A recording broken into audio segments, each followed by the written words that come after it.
আসসালামু আলাইকুম। ইনশাআল্লাহ আশা করি সবাই ভালো আছেন। আলহামদুলিল্লাহ আমিও ভালো আছি। যে যেখান থেকে আমার ভিডিওটি দেখছেন সবাইকে অসংখ্য ধন্যবাদ ও সর্বোচ্চ ভালোবাসা রইল। আপনাদের জন্য দুইটা সুখবর আছে।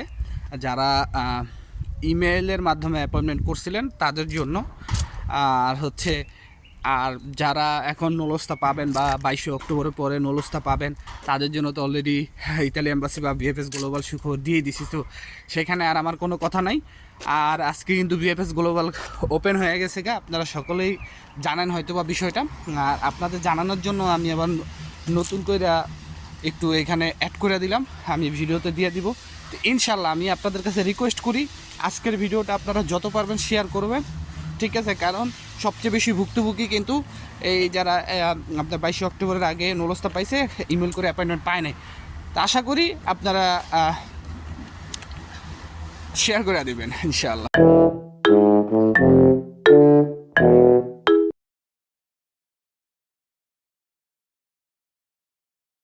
তো সব কিছুর জন্য আলহামদুলিল্লাহ। প্রথমে আমি একটু আপনাদেরকে ভিএফএস গ্লোবালের একটু ভয়েস ভিতরের দুইটা ভিডিও দেখাই আজকে যে ছিল, যে ভুক্তভোগী এবং আপনাদের গ্রুপের অ্যাডমিন, আমার নামটা মনে পড়তেছে না, তার এবং আরও 2-3 জন আসলে, আরও 3-4 জন ছিল, তাদের একটা ভয়েস শুনে আপনাদেরকে শুনলেই বুঝতে পারবেন।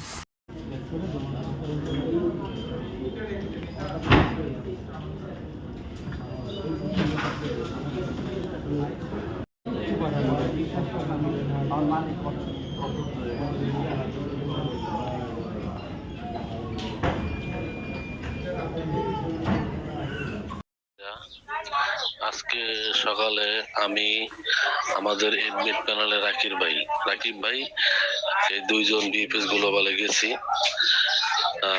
যাওয়ার পরে আমি বললাম যে আমার মালিক আমার মাধ্যম তেপুত্তরা গেছিল। যাওয়ার পরে তারা বলছে এখানে কোনো সমস্যা নাই, সমস্যা হইলো বাংলাদেশ। আমার মাধ্যম বলছে যে তুই যাওয়ার পরে দেখ বিএফএস গ্লোবাল কি বলে, পরে আমারা জানাইস, এরপরে যদি সমস্যা হয় তুই আমার ফোন দিস। আমি রিসেপশনে গেলাম, যাওয়ার পর আমি বললাম যে হচ্ছে আমি আগে অ্যাপয়েন্টমেন্ট পাইছিলাম, আমার মালিক আমার মাধ্যম তেপুত্তরা গেছিল, তারা বলছে এখানে সমস্যা নাই, ওইখানে যোগাযোগ করার জন্য। আমি আসছি, পরে বললো যে ওয়েট করেন, দাঁড়ান, আমি ভিতরে তো অফিসারকে বলতেছি।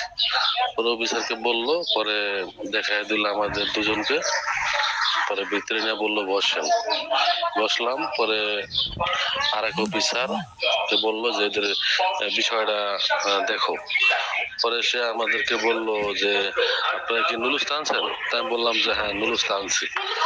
পরে বললো দেখেন অনেক প্রশ্ন করবেন, অনেক প্রশ্নের উত্তর দেওয়া লাগবো, তাহলে আমরা আমাদের যে কাজটা আমি সেটাই করি।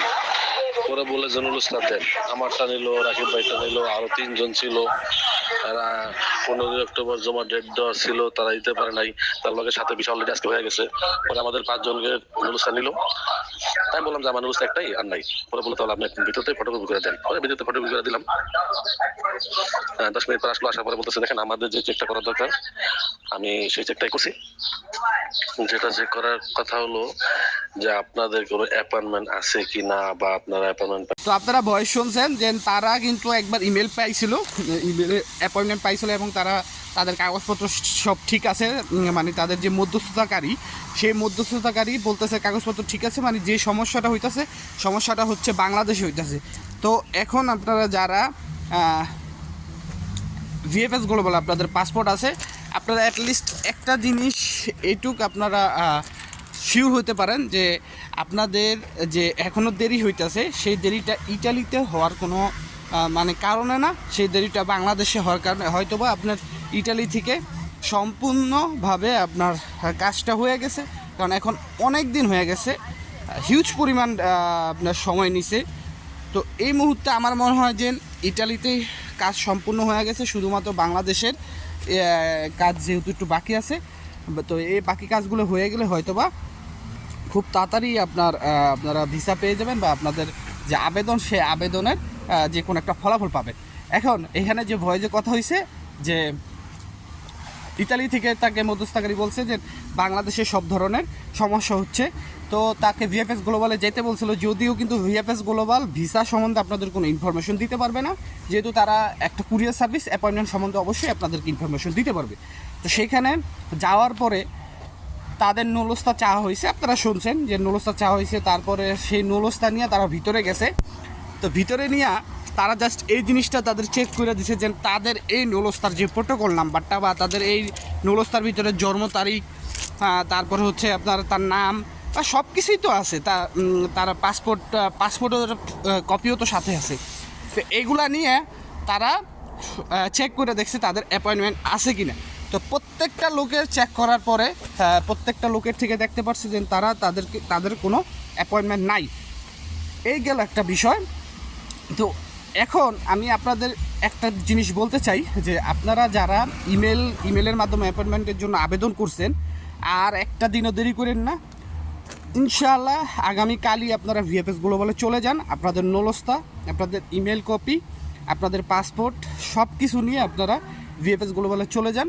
এবং ভিএফএস গ্লোবালে যে ইনফরমেশন দিয়ে যে সময়টাতে তারা সহযোগিতা করে থাকে, সেই সময়টাতে আপনারা ভিএফএস গ্লোবালের সাথে আপনারা কথা বলেন। তাহলেই কিন্তু তারা আপনাদের পাসপোর্ট এবং নলস্তা নিয়ে আপনাদের অ্যাপয়েন্টমেন্টটা কি দেওয়া হয়েছে কিনা বা আপনাদের অ্যাপয়েন্টমেন্ট আছে কিনা বা সামনে পাবেন কিনা সেই বিষয়টা কিন্তু তারা আপনাদেরকে জানিয়ে দেবে। তো সেক্ষেত্রে কিন্তু আপনাদের অনেক ভালো হবে। তো এই জিনিসটা আপনারা দেরি করেন না, এটা আপনারা আগামীকালই ইনশাল্লাহ ভিএফএস গ্লোবালে যান, তাহলেই কিন্তু আপনারা এই বিষয়টা জানতে পারবেন।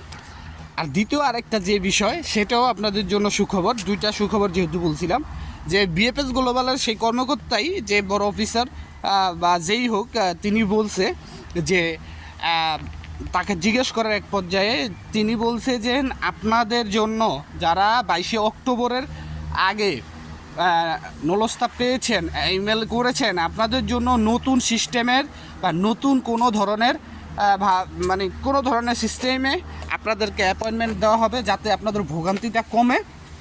সেই সিস্টেমটাই হয়তো বা আগামী 10 তারিখের ভিতরে বা আগামী 6 তারিখ 8 তারিখ এর ভিতরে নতুন আপডেট দেওয়া হবে। তো সেই ক্ষেত্রে যদি আপডেট দেওয়া হয়, এই জন্য এই কয়টা দিন আমাদের ওয়েট করতে হবে। এটা কিন্তু আমার মুখের কথা না, একদম ভিএফএস গ্লোবালের কর্মকর্তার মুখের কথা। তো সেই ক্ষেত্রে আমি বলবো যে ইমেলে যারা অ্যাপয়েন্টমেন্টের জন্য আবেদন করছেন, আপনাদের জন্য হয়তো বা সামনে আরেকটা সুন্দর একটা সিস্টেম আসতে পারে। এবং তিনি এটাও বলছে যে এই যে সিস্টেমটা এটার থেকেও সহজ সিস্টেম হতে পারে। তো ইনশাআল্লাহ দোয়া করি যাতে এটা হয়। আর যারা পাসপোর্ট জমা দিয়েছেন তাদের কোনো সমস্যা নেই, যারা জমা দিয়ে দিয়েছেন তাদের ওয়েট করতে হবে, ঠিক আছে। যারা রিটার্ন পাসপোর্ট পাইছেন তাদেরও ওয়েট করতে হবে।